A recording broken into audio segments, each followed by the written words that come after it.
Hello friends, in this video right now I'll show you how to set notification sound on Samsung. So friends, before we continue the steps, do not forget to like the video and subscribe the channel. Okay, so let's start the video. At first you have to move on setting, then you have to scroll down to sound and vibration. After that, you have to click on notification sound.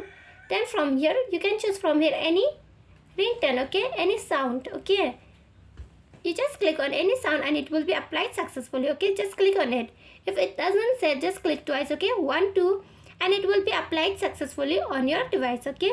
So friends, if you love the video, do not forget to like the video, share the video and subscribe to the channel, and thanks for watching.